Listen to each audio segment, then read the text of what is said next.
Tape or something for the father.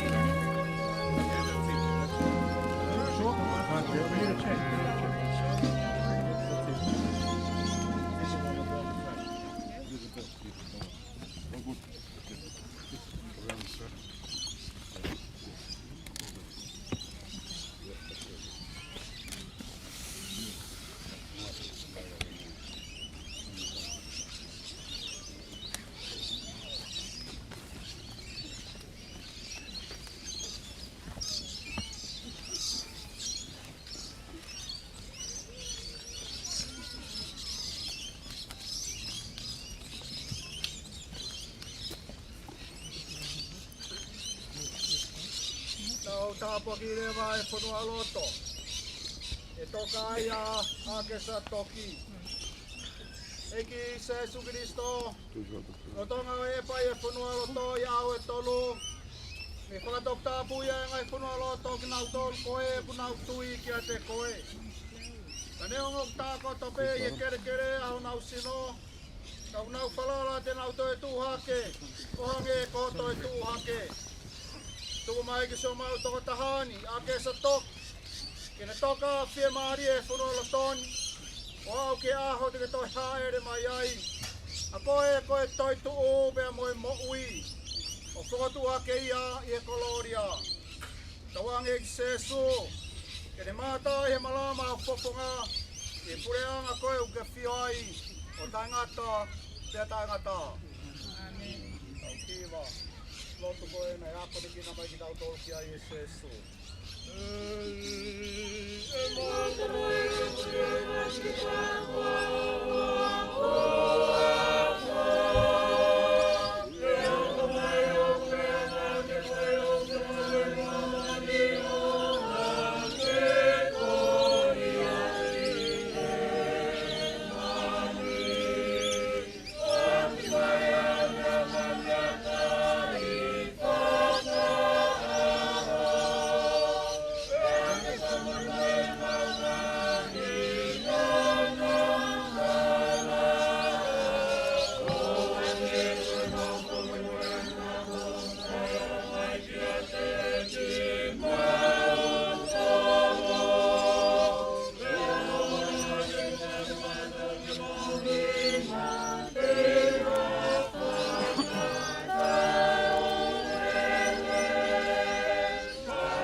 Mafia si o tau toko taha koeni o Akesa Toki.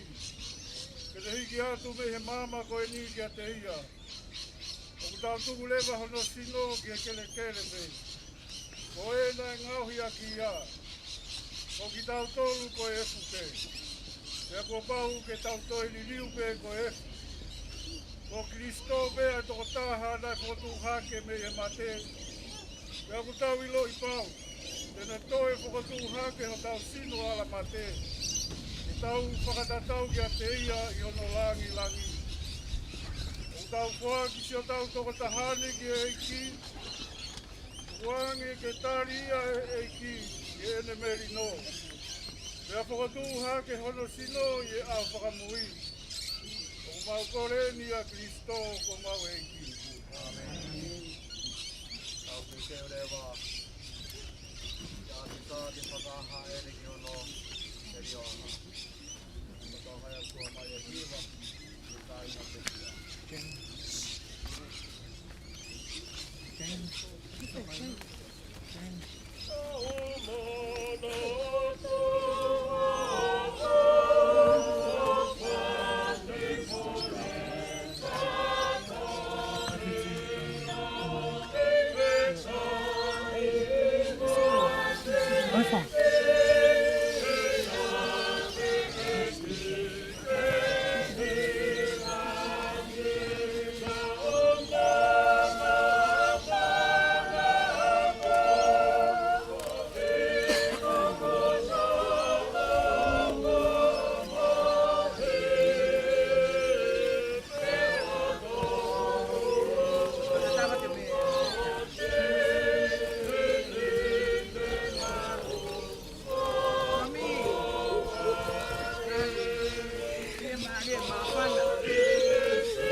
Essa cor mole.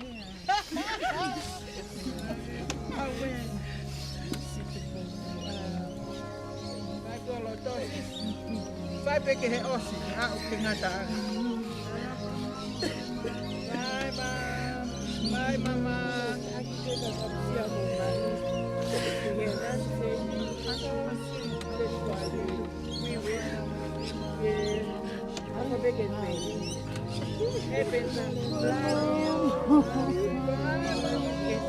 Vai, big mama. Tá coreado, qual é a roda? Essa coleado.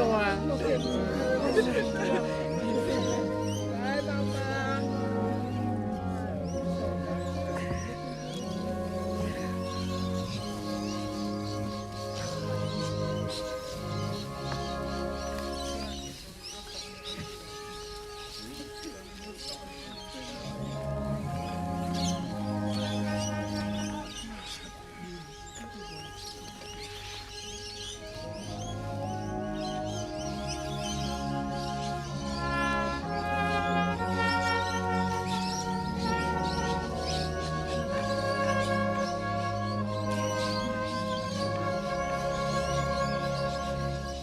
Ke toka manatu Akesa Toki.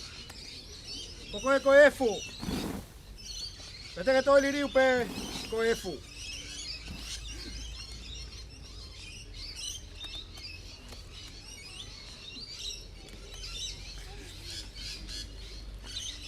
Eiki o tua ko tamai mafi. O ko whamoni he mautui, nai pekia pia toi tuho alo. Toi uhia ko ki mautoluni. Kawange mo mautokota koe ni ko Akesa Toki. Kene inasi e misterini. O hange o kene mua atu ki a sesu, kono malolo anga i e tui. Kawange kene mau i a te ia e fia o e toi tuu. O makoreni a Kristo o maueki. Te ibeki a sesu e kolosina ne fuake ne fae ko e tau fae. Tau kore hu whake tau whae ko Maria si lau Maria o Akesa. Kai maasi kai inga pekia ko toa pe i e Faitokani. Te toa wha Maria.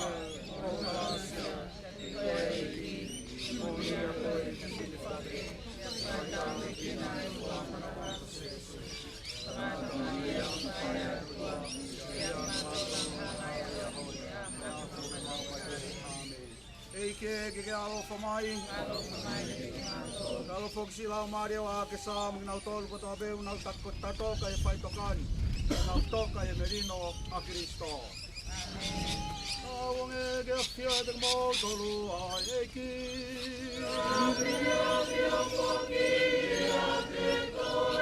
Awange ke hipo mai ke te mo tolu a tapu ke toa mafi ko e tamai. Moi alo ke maro Maria ma oni.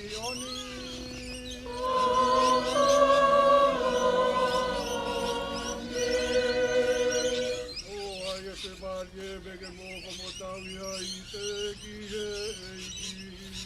Oto Cristo iki e otua.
Sa alwa ko foi dei na ha moi a ke hola ko tai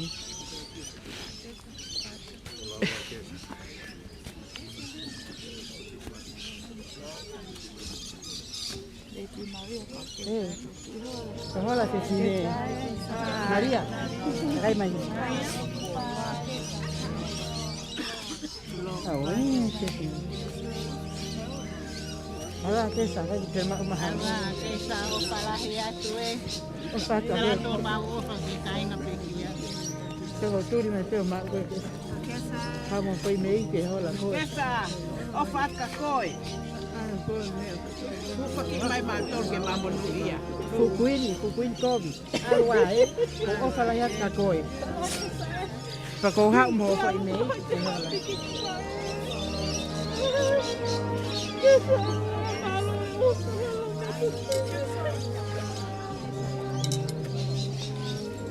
Kesa alwa ko si ha pero mak mai koi. kesa, o fakta to kesa. De Maria, ano matutaw pa biya. Weekend ni pagkikain. Lalo kesa, kesa. Batu, baku. Ah,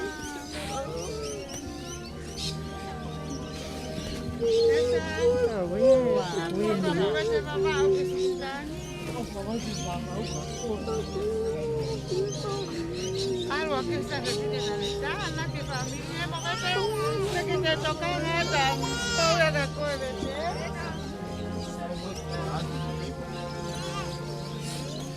What can you even say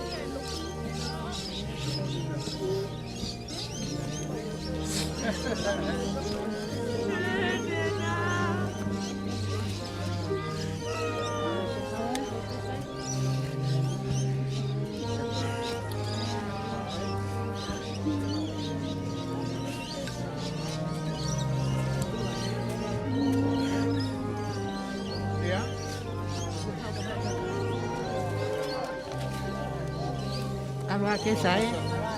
Kai te ata angau. Fer anisi eh. Kesa. O fat ka koi.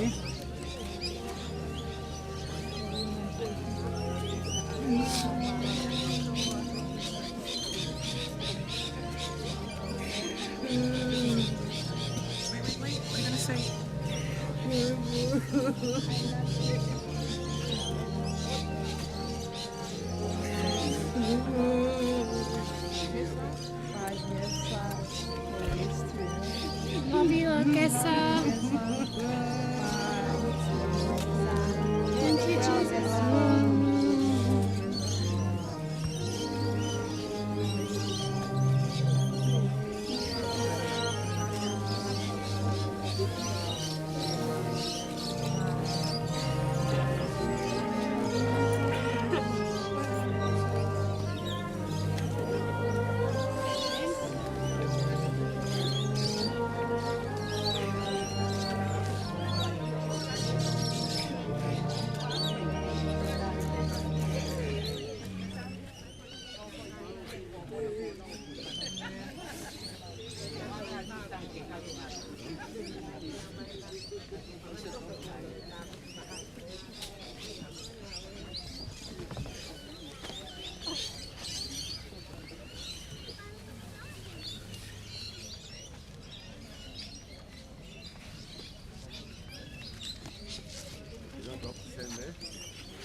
Tapu mai atio mai o tua mafi mafi.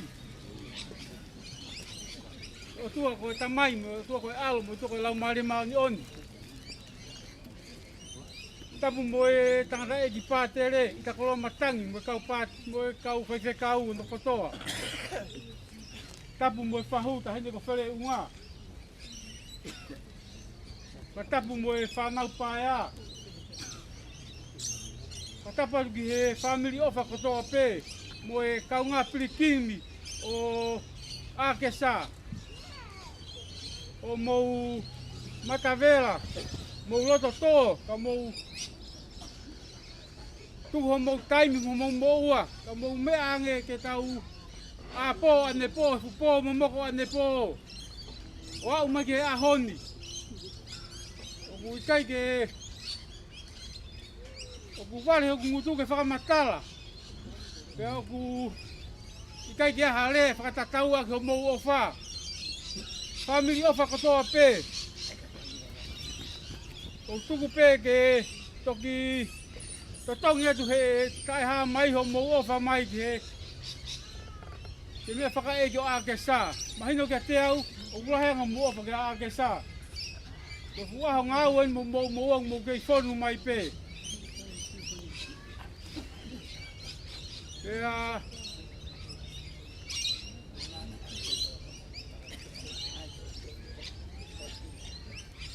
o ka mātuka te he whiawhini, o ku whai e tina e whiawhi, ko e api e taimi, e ni matolu noa, i he ala ese ela, i meru leni.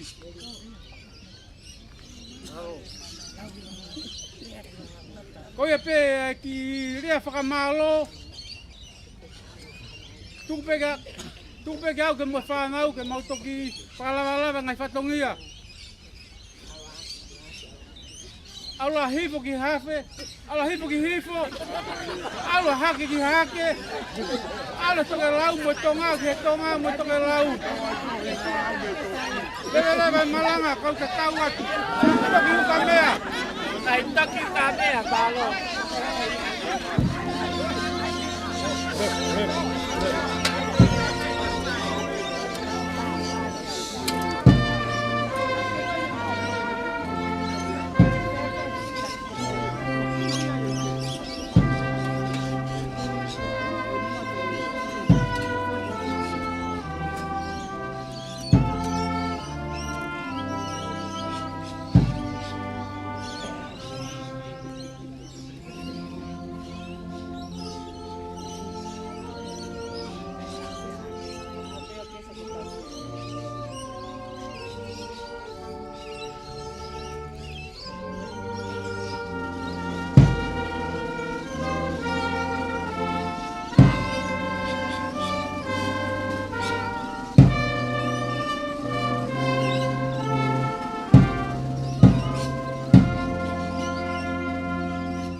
For the non-tongue speakers, on behalf of my siblings, we would like to invite you to Maryland's our resort tonight as we have prepared just a dinner for you to say thank you for your love and kindness and coming and supporting us in the loss of our mother.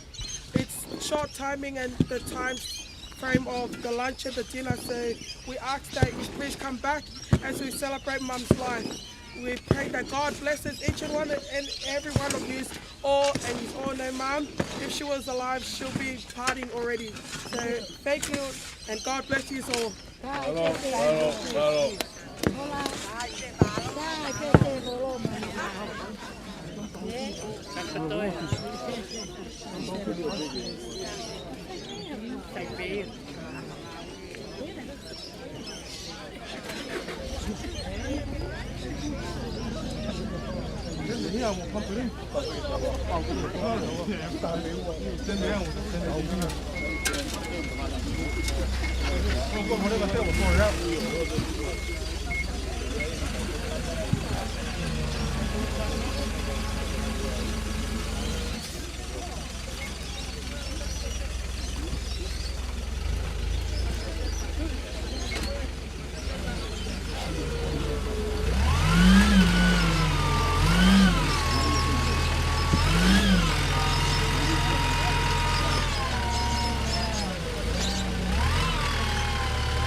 Hello, beautiful.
Wait, let me check in the bus.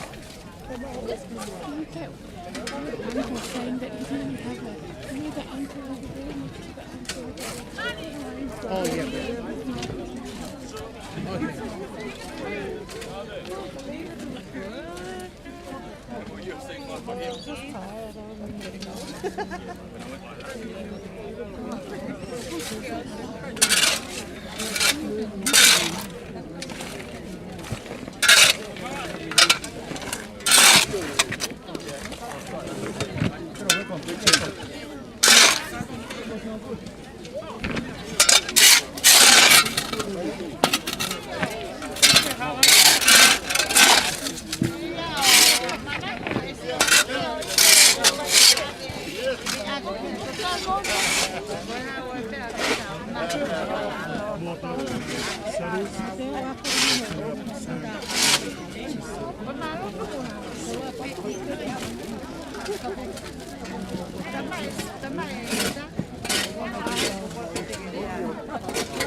Very nice.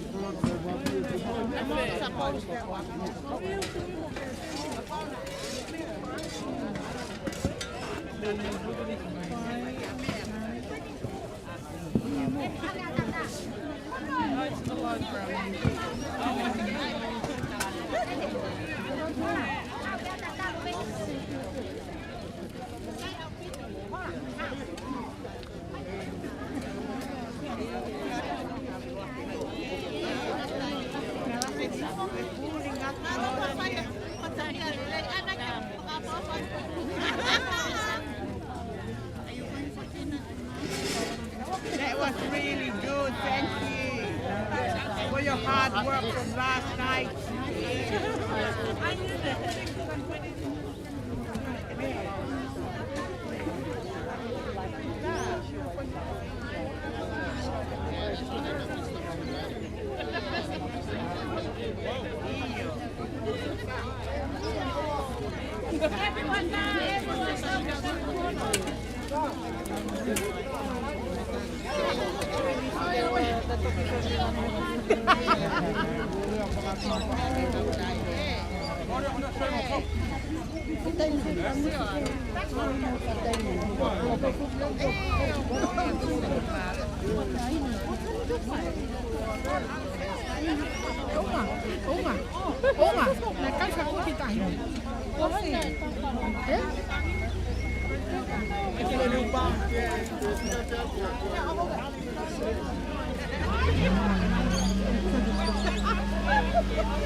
Faitoka sai.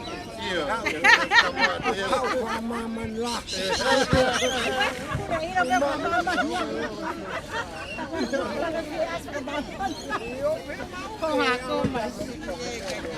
Tio vai calar de meio, tá?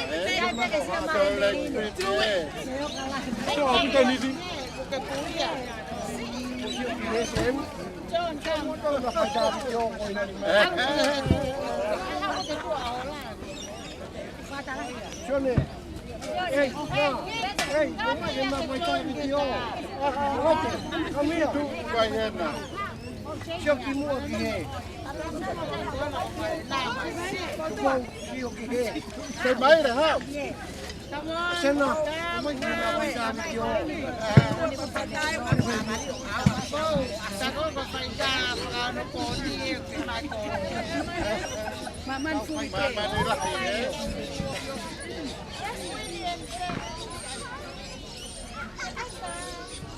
Phải cái nha bà vào lahi, mama lahi. Sai phan nông mình.